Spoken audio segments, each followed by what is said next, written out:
ಕಿತ್ತಂಡೂರು ವೆಂಕಟರಾಮರವರ ಸಾರಥ್ಯದಲ್ಲಿ ನಡೆಯುತ್ತಿರುವ punch TV Kannada ನ್ಯೂಸ್ಗೆ ಸ್ವಾಗತ. ಸರ್ಕಾರಿ ಲಿಪಿಕ ಮತ್ತು ಡಿ ಗ್ರೂಪ್ ನೌಕರರ ಪದಗ್ರಹಣ ಮತ್ತು ಕೌಶಲ್ಯ ಕಾರ್ಯಾಗಾರ ಯಶಸ್ವಿ. ಕರ್ನಾಟಕ ರಾಜ್ಯ ಸಾರ್ವಜನಿಕ ಶಿಕ್ಷಣ ಇಲಾಖೆ ಲಿಪಿಕ ನೌಕರರ, ವಾಹನ ಚಾಲಕರ ಮತ್ತು ಗ್ರೂಪ್ ಡಿ ನೌಕರರ ಸಂಘ ಬೆಂಗಳೂರು ಕೋಲಾರ ಜಿಲ್ಲಾ ಶಾಖೆಯ 2025-26ನೇ ಸಾಲಿಗೆ ನೂತನವಾಗಿ ಆಯ್ಕೆಯಾಗಿರುವ ಕೋಲಾರ ಜಿಲ್ಲಾ ವಿಶೇಷ ಘಟಕ ಮತ್ತು ಜಿಲ್ಲೆಯ ಎಲ್ಲ ತಾಲೂಕುಗಳ ಸಂಘದ ಪದಾಧಿಕಾರಿಗಳ ಪದಗ್ರಹಣ ಸಮಾರಂಭ ಹಾಗೂ ಸಮಯ ಪಾಲನೆ, ಸಂವಹನ, ವ್ಯಕ್ತಿತ್ವ ವಿಕಾಸನ ಮತ್ತು ವೃತ್ತಿ ಕೌಶಲ್ಯ ಕಾರ್ಯಾಗಾರವನ್ನು ಕೋಲಾರ ನಗರದ ಟಿ ಚೆನ್ನಯ್ಯ ರಂಗಮಂದಿರದಲ್ಲಿ ಏರ್ಪಡಿಸಲಾಗಿತ್ತು. ಇನ್ನು ಜಿಲ್ಲಾ ತರಬೇತಿ ಸಂಸ್ಥೆ ಪ್ರಾಚಾರ್ಯರು ಹಾಗೂ ಸಮಾಜ ಕಲ್ಯಾಣ ಇಲಾಖೆ ಜಂಟಿ ನಿರ್ದೇಶಕರಾದ ಎಂ ಮೈಲಾರಪ್ಪ, ಕೋಲಾರ ಜಿಲ್ಲಾ ಸರ್ಕಾರಿ ನೌಕರ ಸಂಘದ ಅಧ್ಯಕ್ಷ ಎ ಅಜಯ್ ಕುಮಾರ್, ರಾಜ್ಯಾಧ್ಯಕ್ಷ ನವೀನ್ ಎಸ್ಕೆ, ಡಿಡಿಪಿಐ ಪರ್ವೀನ್ ತಾಜ್ ಮಾತನಾಡಿದರು. ರಾಜ್ಯ ಗೌರವಾಧ್ಯಕ್ಷ ದೇವರಾಜ್, ರಾಜ್ಯ ಪ್ರಧಾನ ಕಾರ್ಯದರ್ಶಿ ಆನಂದ್ ಕೆ, ಖಜಾನ್ಸಿ ರವೀಶ್ ಕೆಸಿ, ರಾಜ್ಯ ದೈಹಿಕ ಶಿಕ್ಷಕರ ಸಂಘದ ಅಧ್ಯಕ್ಷ ಎಸ್ ಚೌಡಪ್ಪ, ಜಿಲ್ಲಾ ನೌಕರ ಸಂಘದ ಮುಖಂಡ ಎಂ ಮುರಳಿ ಮೋಹನ್, ಜಿಲ್ಲಾಧ್ಯಕ್ಷ ಗಿರೀಶ್ ಕುಮಾರ್ ಬಿಎನ್, ಗೌರವಾಧ್ಯಕ್ಷ ಟಿ ದೇವರಾಜ್, ಉಪಾಧ್ಯಕ್ಷ ಸಲೀಂ ಪಾಷಾ ಎನ್, ಜಿಲ್ಲಾ ಕಾರ್ಯದರ್ಶಿ ಚಿರಂಜೀವಿ ಎನ್ಬಿ, ಖಜಾನ್ಸಿ ಆರ್ ಶ್ರೀನಿವಾಸ ಮೂರ್ತಿ, ಸಂಘಟನಾ ಕಾರ್ಯದರ್ಶಿ ಪ್ರಭಾವತಿ ಕೆವಿ, ಸಹ ಕಾರ್ಯದರ್ಶಿ ಲೋಕೇಶ್ ಎಂಕೆ ಮುಂತಾದವರು ಹಾಜರಿದ್ದರು. Kittanduru Venkataram, punch TV news, Kolar. ಯಾವುದೇ ಒಂದು ಪ್ರಶಸ್ತಿ ಬರಲಂತನೋ, ಅದು ಯಾರು ಮೆಚ್ಚುಗೆ ಪಡ್ಲಂತನೋ, ಅದು ಯಾರು ನಮ್ಮ ಗುರುತಿಸ್ತಕ್ಕಂಥ ಕೆಲಸ ಮಾಡ್ತಕ್ಕಂಥಲ್ಲ, ಅದು ನಮ್ಮ ಜವಾಬ್ದಾರಿ. ಜೀವಿ ಹೇಳ್ತಾರೆ, ಕೆಲವೊಂದು ಬಲ್ಲವರಿಂದ ಕಲಿತು, ಕೆಲವೊಂದು ಶಾಸ್ತ್ರಂ ಕೇಳ್ತಂ, ಕೆಲವೊಂದು ಮಾಡ್ಕೊಳನ್ನು ಕಂಡು, ಕೆಲವೊಂದು ಸುಜ್ಞಾನ ನೋಡ್ತಂ, ಕೆಲವೊಂದು ಸಜ್ಜನ ಸಂಘದಿಂದ ನಡೆಯಲಿ ಸರ್ವಪ್ಪ ನರು ಬಲ್ಲಪಡ ಸಮುದ್ರವಯ್ಯ ಹರಹರ ಸೋಮೇಶ್ವರ ಅಂತಕ್ಕಂಥದ್ದು. ಕಲಿಕೆ ಅಂತಕ್ಕಂಥ ಒಂದೇ ಕಡೆ ಆಗೋದಿಲ್ಲ. ನಿಮ್ಗೆ ಯಾಕೆ ಆಗಲ್ಲ? ಅದು ನಿಮ್ಮಲ್ಲಿ ಯಾಕೆ ಎಬಿಲಿಟಿ ಇಲ್ಲ? ನೀವು ಯಾಕೆ ಮಾಡಬಾರ್ದು? ಯಾಕೆ ಕಲಿತಾ ಇಲ್ಲ? ಯಾಕೆ ಮುಂದೆ ಬರ್ತಾ ಇಲ್ಲ? ನಾವು ತರಬೇತಿ ಕೊಡ್ತಾನೆ ಇದ್ದೀವಿ. ಈಗ ನಮ್ಮಲ್ಲಿ ನಮ್ಮ ಜಿಲ್ಲಾ ತರಬೇತಿ ಸಂಸ್ಥೆ ಅಂತಕ್ಕಂಥದ್ದು 25-26ನೇ ಸಾಲಿನಲ್ಲಿ ಇಡೀ ರಾಜ್ಯದಲ್ಲಿ ಮೊದಲನೇ ಸಂಸ್ಥೆ ಅಂತಕ್ಕಂಥದ್ದು ಒಂದು ಪ್ರಶಸ್ತಿ ಕೊಟ್ಟಿದ್ದಾರೆ ನಮಗೆ. ಮೊದಲ ಬಾರಿಗೆ ಕೋಲಾರ ಜಿಲ್ಲೆಗೆ ಏನು 54 ತರಬೇತಿ ಮಾಡಬೇಕಾಯ್ತು ವರ್ಷದಲ್ಲಿ. 54 ತರಬೇತಿ ಯಶಸ್ವಿಯಾಗಿ ಮಾಡಿ ನಮಗಿರ್ತಕ್ಕಂಥ ಚೀಫ್ ಸೆಕ್ರೆಟರಿ ಮೇಡಮ್ ಚಂದ್ ರಜೀಶ್ ಮೇಡಮು ಕೋಲಾರ ಜಿಲ್ಲೆಯನ್ನು ಗುರುತಿಸಿ ಈ ಒಂದು ಜಿಲ್ಲೆಗೆ ಮೊದಲನೇ ಪ್ರಶಸ್ತಿ ಕೊಟ್ಟಿದ್ದಾರೆ. ನಾವೇನು ಮಾಡ್ತಾ ಇದ್ದೀವಿ ಅಂದರೆ ಪ್ರತಿಯೊಬ್ಬರು ಕೂಡ ನಾವು ಫೋನ್ ಮಾಡಿ ಕರೀತಾ ಇದ್ದೀವಿ ತರಬೇತಿ ಬನ್ನಿ. ಯಾಕೆ ನೀವು ತರಬೇತಿ ಬರಬೇಕಂದ್ರೆ ಇದೇ ವಿಚಾರ ಅಂತಕ್ಕಂಥದ್ದು. ಏನೇ ಒಂದು ಕೆಮಿಕಲ್ ರಿಯಾಕ್ಷನ್ ಆಗಬೇಕಾದ್ರೆ, ಒಂದು ರಾಸಾಯನಿಕ ಕ್ರಿಯೆ ನಡಿಬೇಕಾದ್ರೆ ಕಟಲಿಸ್ಟ್ ಅಂತ ಹಾಕ್ತೀವಿ ನಾವು, ಕ್ರಿಯಾವರ್ಧಕ, ವೇಗವರ್ಧಕ ಅಂತ ಹಾಕ್ತೀವಿ ನಾವು. ಅದು ಹಾಕಂದ್ರೆ ನೀವು ಆರು ಎತ್ತಾಕಿದ್ರೆ ಅದು ಮೊಸರಾಗೋದು. ಹಂಗೆ ಒಂದು ಕಲಿಕೆ ಆಗಬೇಕಾದ್ರೆ, ವೇಗ ಆಗಬೇಕಾದ್ರೆ ನೀವು ಕಲಿಬೇಕು ಅಂತಕ್ಕಂಥದ್ದು. ಅದಕ್ಕೋಸ್ಕರಾಗಿ ಜೀವಿ ಹೇಳ್ತಾರೆ, ಕೆಲವೊಂದು ಬಲ್ಲವರಿಂದ ಕಲಿತು, ಕೆಲವೊಂದು ಶಾಸ್ತ್ರಂ ಕೇಳ್ತಂ, ಕೆಲವೊಂದು ಮಾಡ್ಕೊಳನ್ನು ಕಂಡು, ಕೆಲವೊಂದು ಸುಜ್ಞಾನ ನೋಡ್ತಂ, ಕೆಲವೊಂದು ಸಜ್ಜನ ಸಂಘದಿಂದ ನಡೆಯಲಿ ಸರ್ವಪ್ಪ ನರು ಬಲ್ಲಪಡ ಸಮುದ್ರವಯ್ಯ ಹರಹರ ಸೋಮೇಶ್ವರ ಅಂತಕ್ಕಂಥದ್ದು. ಕಲಿಕೆ ಅಂತಕ್ಕಂಥ ಒಂದೇ ಕಡೆ ಆಗೋದಿಲ್ಲ. ಈಗ ಮುಂಜಾನೆ ಕಲ್ತಿರ್ಬೇಕಾದ್ರೆ ಇನ್ನೊಬ್ರು ನೋಡಿ ಕಲಿತಾರೆ. ಈಗ ಅಂಚೆಸ್ಬೇಕಂತ ಯಾಕೆ ಹೇಳ್ತೀರಿ? ಅವ್ರು ಯಾವ ಥರ ಫೈಲ್ ಪಿಟಪ್ ಮಾಡ್ತಾ ಇದ್ರು, ಅವರಲ್ಲಿ ಯಾವ ಏನು ಎಬಿಲಿಟಿ ಇತ್ತು? ಇನ್ನೊಬ್ಬ ಕೇಸ್ ನಮ್ಮ ಚಿರೇಲಿ ಏನು ಫೈಲ್ ಪಿಟಪ್ ಮಾಡ್ತಾರೆ, ಗಿರೀಶ್ ಏನು ಫೈಲ್ ಪಿಟಪ್ ಮಾಡ್ತಾರೆ, ಅವರ ಏನು ಎಬಿಲಿಟಿ ಇದೆ ಅಂತಕ್ಕಂಥ ನಾವು ಈ ಹಿಂದೆ ನಮ್ಮಲ್ಲಿ ಇರ್ತಕ್ಕಂಥ ಬೆಸ್ಟ್ ಯಾರು ನಮ್ಮಲ್ಲಿ ಕೇಸ್ ಅವರು ಅಂತ ಗುರುತಿಸಿದಾಗ ಒಬ್ಬಿಬ್ರು 3 ಹೆಸರು ನಿಮ್ಮ ಹೆಸರು ಯಾಕೆ ಹೇಳಲ್ಲ ಅಂದಾಗ ನಿಮ್ಮಲ್ಲಿ ಏನು ಕೊರತೆ ಇದೆ, ಏನು ಕೊರತೆ ಅಂತಕ್ಕಂಥ ನೀವು ಅದು ಪತ್ತೆ ಹಚ್ಕೊಬೇಕು. ಅದಕ್ಕೆ ಸ್ವಾಟ್ ಅನಾಲಿಸಿಸ್ ಮಾಡ್ತೀವಿ. What is our strength, what is our weakness, what are the opportunities, what is the threats. ಈ 4 ಒಬ್ಬ ಸರ್ಕಾರ ನೌಕರು ತಿಳ್ಕೊಂಡ್ರೆ ಅವನ ತಂತಾನ ಏನು ಬೇಕಾದ್ರೂ ಸಾಧನೆ ಮಾಡ್ಬೋದು ಅಂತಕ್ಕಂಥದ್ದು ನೀವು ತಿಳ್ಕೊಂಡಿರಬೇಕಾಗ್ತದೆ. ಅದಕ್ಕೋಸ್ಕರಾಗಿ ಯಾವುದೇ ಒಂದು ಪ್ರಶಸ್ತಿ ಬರಲಂತನೋ, ಅದು ಯಾರು ಮೆಚ್ಚುಗೆ ಪಡ್ಲಂತನೋ, ಅದು ಯಾರು ನಮ್ಮ ಗುರುತಿಸ್ತಕ್ಕಂಥ ಕೆಲಸ ಮಾಡ್ತಕ್ಕಂಥಲ್ಲ, ಅದು ನಮ್ಮ ಜವಾಬ್ದಾರಿ. ಈಗೇನು ಇಲ್ಲಿ ಸ್ಥಾನಮಾನ ಪಡ್ಕೊಂಡಿದ್ದಾರೆ, ಪದಗ್ರಹಣ ಮಾಡ್ತಾ ಇದ್ದಾರೆ, ಅವ್ರಿಗೊಂದು ಜವಾಬ್ದಾರಿ. ಇದು ಅವರ ಸ್ಥಾನ ಜೊತೆಗೆ ಜವಾಬ್ದಾರಿ.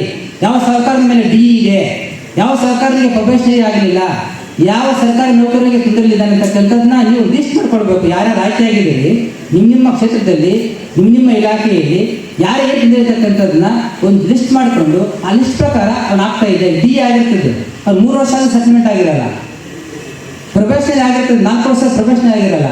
ಯಾಕೆ, ಏನು ಕಾರಣ ಅಂತಕ್ಕಂಥದ್ದನ್ನ ಅವ್ರಿಗೆ ಸಹಾಯ ಮಾಡ್ತಕ್ಕಂಥ ಕೆಲಸ ಈ ಪದಗ್ರಹಣ ಮಾಡ್ತಕ್ಕಂಥ ಪದಾರ್ಥಗಳು ಮಾಡಬೇಕು ಅಂತಕ್ಕಂಥದ್ದನ್ನ ಭಾಳ ವ್ಯಕ್ತಪಡಿಸ್ತಾ ಒಂದು ಕಾರ್ಯಕ್ರಮ ಮಾಡಿದಿರಿ ಕೋಲಾರ ಜಿಲ್ಲೆಯಲ್ಲಿ. ಎಲ್ಲರಿಗೂ ನಾವು ಇತ್ತೀಚಿನ ನೋಡಿದ ದಿನಗಳಲ್ಲಿ ತಾವು ಬಹುತೇಕ ಅಟೆಂಡ್ ಮಾಡೋದು ಶಿಕ್ಷಕರ ಫೈಲ್ಸೇ ಅನಿಸುತ್ತೆ.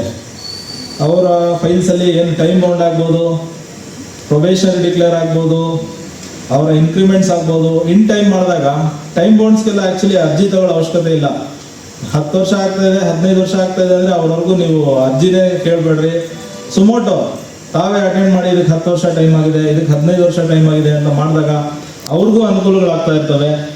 ಈಗಾಗಲೇ ನಮ್ಮ ಜಿಲ್ಲೆಯಲ್ಲಿ ಏನು ಸಮಸ್ಯೆ ಇಲ್ಲಂಗೆ ಮಾಡ್ಕೊಂಡು ಹೋಗ್ತಾ ಇರ್ತೀರಿ. ಮತ್ತು ಏನು ನಮ್ಮ ವಾಹನ ಚಾಲಕರು, ನಾನು ಹಿಂದೆ ವಾಹನ ಚಾಲಕರ ಸಂಘದ ಒಂದು ಇದರಲ್ಲಿ ಅಟೆಂಡ್ ಆದಾಗ ಮೀಟಿಂಗಲ್ಲೂ ಹೇಳಿದ್ದೆ, ನಾವೆಲ್ಲ ಲಿಪಿಕಾ ನೌಕರರಾಗಲಿ ಇವರೆಲ್ಲ ಕಚೇರಿಯಲ್ಲಿ ಒಂದು ವ್ಯವಸ್ಥಿತವಾಗಿ ಜಾಗ ಇರುತ್ತೆ, ಕುತ್ಕೊಂಡು ಮಾಡ್ತಾ ಇರ್ತೀವಿ. ಬಟ್ ನಿಮಗೆ ವಾಹನ ಚಾಲನೆ ಮಾಡಬೇಕು, ಟೆನ್ಷನ್ ವರ್ಕು, ಕಾಲ್ಸ್ ಬರ್ತವೆ, ಇನ್ನೊಂದು ಬರ್ತವೆ, ಎಲ್ಲ ಬಿಟ್ಟು ಮನೆಯಿಂದ ಅವ್ರ ಗಾಬರಿ, ಗಾಡಿ ಎಲ್ಲಿ ಹೋಗ್ತಾ ಇರುತ್ತೋ, ಏನು ಮಾಡ್ತಾ ಇರ್ತಾರೋ ಅನ್ನೋದೊಂದು ಅದೊಂದು ಜವಾಬ್ದಾರಿಯುತವಾದ ಕೆಲಸನ ವಾಹನ ಚಾಲಕರೆಲ್ಲ ಮಾಡ್ತಾ ಇರ್ತೀರಿ. ಅವ್ರಿಗೂ ಸಹ ಧನ್ಯವಾದಗಳನ್ನ ಅರ್ಪಿಸ್ತಾ ಇದ್ದೇವೆ. ಮತ್ತು ಏನು ಡಿ.ದರ್ಜೆ ನೌಕರರು, ಇವತ್ತು ಒಂದು ಕಚೇರಿಯಲ್ಲಿ ನಾವೆಲ್ಲ ಫ್ರೀಯಾಗಿ ಕೂತ್ಕೊಂಡು ಕೆಲಸ ಮಾಡ್ತೀವಿ ಅಂತ ಹೇಳಿದ್ರೆ ಈ ನಮ್ಮ ಡಿ.ದರ್ಜೆ ನೌಕರರು ಅಂತ ಹೇಳಿದ್ರೆ ತಪ್ಪಾಗಲಾರದು. ಅವರು ನಮಗೋಸ್ಕರ ನಾವು ಮನೆಯಲ್ಲಿ ಹೆಂಗಿರ್ತೀವೋ ನಮ್ಮ ಮನೆ ಫೀಲಿಂಗ್ನ ಕಚೇರಿಯಲ್ಲಿ ಕೊಡ್ತಾರೆ ಅವರು. ಆದ್ದರಿಂದ ಅವ್ರಿಗೂ ಸಹ ಈ ಒಂದು ವೇದಿಕೆಯಿಂದ ಧನ್ಯವಾದಗಳನ್ನ ಅರ್ಪಿಸ್ತಾ ಈ ಒಂದು ಕಾರ್ಯಕ್ರಮ ಯಶಸ್ವಿಯಾಗಲಿ. ಇವತ್ತು ಯಾರ್ಯಾರು ಪದಗ್ರಹಣ ಮಾಡ್ತಾ ಇದ್ದೀರಾ ಎಲ್ಲರಿಗೂ ನಾನು ಕಂಗ್ರ್ಯಾಚುಲೇಷನ್ಸ್ ಹೇಳ್ತಾ, ಈ ಮುಂದೆ ಸಂಘಟನೆಯನ್ನು ನೀಟಾಗಿ ನಡ್ಸ್ಕೊಂಡು ಹೋಗಿ. ನಾವು ಜಿಲ್ಲಾ ಸಂಘ, ನೀವು ಯಾವತ್ತಾದರೂ ಇಲ್ಲಿರೋ ಎಲ್ಲರಿಗೂ ಹೇಳ್ತಾ ಇದ್ದೀನಿ, ನಿಮ್ಗೆ ಏನೇ ತೊಂದರೆ ಬಂದಾಗ ನನಗೇ ನೇರವಾಗಿ ಫೋನ್ ಮಾಡಿ. ನಾನೆತ್ತಿಲ್ವಾ, ನಿಮ್ಮದೇ ಸಂಘದ ನಮ್ಮ ಅನಿಲ್ ಸರ್ ಇದ್ದಾರೆ, ಮುರಳಿ ಸರ್ ಇದ್ದಾರೆ, ಚೌಡಪ್ಪ ಸರ್ ಇದ್ದಾರೆ, ಯಾರಿಗಾದರೂ ನೀವು ಕರೆ ಮಾಡ್ಬೋದು. ಯಾವತ್ತು ಕರ್ನಾಟಕ ರಾಜ್ಯ ಸರ್ಕಾರಿ ನೌಕರರ ಸಂಘ ನಿಮ್ಮ ಜೊತೆಗಿರುತ್ತೆ ಅಂತ ಹೇಳೋಕ್ಕೆ ಬಯಸ್ತಾ ಇದ್ದೇನೆ. ಈಗಾಗಲೇ ನಮ್ಮ ಜಿಲ್ಲೆಯಲ್ಲಿ 2 ವರ್ಷದಿಂದ ಕ್ರೀಡಾಕೂಟವನ್ನು ತಾವೆಲ್ಲರೂ ನೋಡ್ತಾ ಇದ್ದೀರಾ. ಯಾರ್ಯಾರು ಭಾಗಿಯಾಗ್ತಿದ್ದಾರೆ ಎಲ್ಲ ನೌಕರರಿಗೂ ಒಳ್ಳೆ ಕ್ವಾಲಿಟಿಯ ಟಿ ಶರ್ಟ್ಸ್ ಮತ್ತು ಕ್ಯಾಪ್ಸ್ ಕೊಡ್ತಾ ಇದ್ದೀವಿ.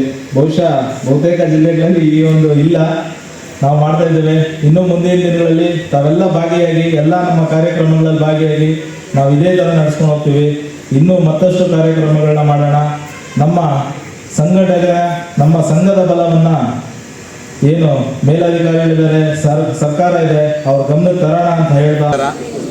2025ರಿಂದ 29ನೇ ಸಾಲಿನ ಅವಧಿಗೆ ಪದಾಧಿಕಾರಿಗಳಿಗಾಗಿ ಆಯ್ಕೆಯಾಗಿರುವಂಥ ಕೋಲಾರ ಜಿಲ್ಲೆಯ ಸಮಸ್ತ ಬೋಧಕೇತರ ನೌಕರರ ಪದಾಧಿಕಾರಿಗಳ ಪದಗ್ರಹಣ ಸಮಾರಂಭ ಮತ್ತು ಏನು ಕಾರ್ಯಕ್ರಮ ಇತ್ತು ಇವತ್ತು ಯಶಸ್ವಿಯಾಗಿ ಆಯೋಜನೆ ಮಾಡಿರುವಂಥ ಗಿರೀಶ್ ಕುಮಾರ್ ಅವರಿಗೆ, ನಮ್ಮ ರಾಜ್ಯ ಸಂಘದ ಪದಾಧಿಕಾರಿಗಳು ಗೌರವಾಧ್ಯಕ್ಷರಾದಂಥ ಶ್ರೀಯುತ ದೇವರಾಜ್ ಸರ್ಗೆ, ಜೊತೆಗೆ ನಮ್ಮ ಖಜಾಂಚಿಗಳಾದಂಥ ರವೀಶ್ ಅವರಿಗೆ, ಪ್ರಧಾನ ಕಾರ್ಯದರ್ಶಿಗಳಾದಂಥ ಆನಂದ್ ಅವರಿಗೆ ಆತ್ಮೀಯವಾಗಿ ಸ್ವಾಗತ ಕೊಡ್ತಾ, ಈ ಕಾರ್ಯಕ್ರಮದಲ್ಲಿ ಮುಖ್ಯವಾಗಿ ನಮ್ಮ ಸಮಸ್ಯೆಗಳು ಮತ್ತು ಏನು ನಮ್ಮ ಬೋಧಕೇತರ ನೌಕರ ಸಮಸ್ಯೆಗಳ ಬಗ್ಗೆ ಸಾಕಷ್ಟು ಸಮಸ್ಯೆಗಳನ್ನ ನಾವು ಮನವಿ ಮಾಡ್ಕೊಂಡಿದ್ದು. ಅದರಲ್ಲಿ ACS ಅವರು ಕೂಡ ಸ್ಪಂದಿಸಿದ್ದಾರೆ, ಕಮಿಷನರು ಕೂಡ ಸ್ಪಂದಿಸಿದ್ದಾರೆ. ಹಾಗಾಗಿ ಅವರಿಗೂ ಕೂಡ ಈ ಕಾರ್ಯಕ್ರಮದ ಪರವಾಗಿ ಹೃದಯಪೂರ್ವಕ ಧನ್ಯವಾದಗಳನ್ನ ಅರ್ಪಿಸ್ತಾ ಇದ್ದೀನಿ. ಇನ್ನು ಮುಂದುವರೆದು ನಮ್ಮ 67ರಿಂದ CNR ತಿದ್ದುಪಡಿ ಆಗಿಲ್ಲ, CNR ತಿದ್ದುಪಡಿ ವಿಚಾರ ಆಗಿರ್ಬೋದು, ಜೊತೆಗೆ ವರ್ಗಾವಣೆಯಲ್ಲಿ ಸಾಕಷ್ಟು ತಪ್ಪು ಒಪ್ಪುಗಳಾಗಿದ್ದು ಅವು ಕೂಡ ತಿದ್ದುಪಡಿಯಾಗಿ ಸಾಕಷ್ಟು ವರ್ಗಾವಣೆಗಳು ಕೂಡ ಆಗಿದ್ದಾವೆ. ಸಮಯೋಚಿತವಾಗಿ ಬಡ್ತಿ ಕೊಟ್ಟಿದ್ದಾರೆ. ಈ ಎಲ್ಲ ವಿಷಯಗಳಿಗೆ ಸಂಬಂಧಪಟ್ಟಂಗೆ ಇಲಾಖೆಯ ಎಲ್ಲ ಹಂತದ ಅಧಿಕಾರಿಗಳಿಗೆ ಹೃದಯಪೂರ್ವಕ ಧನ್ಯವಾದಗಳನ್ನ ಸಲ್ಲಿಸ್ತಾ ಇದ್ದೀನಿ. ನಮ್ಮ ಸಂಘಟನೆ 2025ರಿಂದ 29ರ ಅವಧಿನಲ್ಲಿ ಕಳೆದ 6 ತಿಂಗಳಿಂದ ಸಕ್ರಿಯವಾಗಿ ಕೆಲಸ ಮಾಡ್ತಾ ಇದೆ. ಈ ಸಕ್ರಿಯವಾಗಿ ಕೆಲಸ ಆಗೋದಕ್ಕೆ ತಾಲೂಕು ಹಂತದ ಪದಾಧಿಕಾರಿಗಳು, ರಾಜ್ಯದ ಎಲ್ಲ ಜಿಲ್ಲೆ ತಾಲೂಕುಗಳ ಪದಾಧಿಕಾರಿಗಳು ಮತ್ತು ವಿಶೇಷ ಘಟಕದ ಪದಾಧಿಕಾರಿಗಳು, ಜೊತೆಯಲ್ಲಿ ನಮ್ಮ ರಾಜ್ಯ ಸಂಘದ ಎಲ್ಲ ನಾಮನಿರ್ದೇಶಿತ ಪದಾಧಿಕಾರಿಗಳಾಗಿರ್ಬೋದು ಅಥವಾ ಚುನಾಯಿತ ಪ್ರತಿನಿಧಿಗಳಾಗಿರ್ಬೋದು, ಅವರೆಲ್ಲರ ಶ್ರಮ ಇದೆ. ಅವರಿಗೂ ಕೂಡ ಆತ್ಮೀಯವಾಗಿ ಧನ್ಯವಾದಗಳನ್ನ ಅರ್ಪಿಸ್ತಾ ಇದ್ದೀನಿ.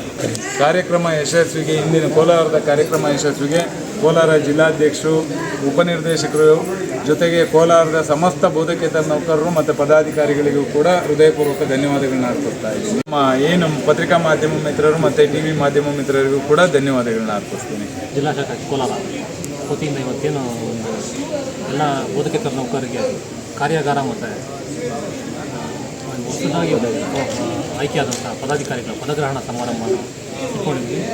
ಇವತ್ತಿನ ಈ ಒಂದು ಕಾರ್ಯಕ್ರಮಕ್ಕೆ ಇಲಾಖೆಯ ಎಲ್ಲ ಅಧಿಕಾರಿಗಳು ಎಲ್ಲ ಪದಾಧಿಕಾರಿಗಳು ಆಗಮಿಸಿದರು. ಸೊ ಈ ಕಾರ್ಯಕ್ರಮನ ತುಂಬ ಯಶಸ್ವಿಯಾಗಿ ನಡೆಸ್ಕೊಟ್ಟಿದ್ದಾರೆ, ಯಶಸ್ವಿಯಾಗಿ ಆಗಿದೆ ಅಂತ ಎಲ್ಲರಿಗೂ ವಂದಿಸ್ತಾ ಪತ್ರಿಕಾ ಮಾಧ್ಯಮದವರಿಗೂ ಎಲ್ಲರಿಗೂ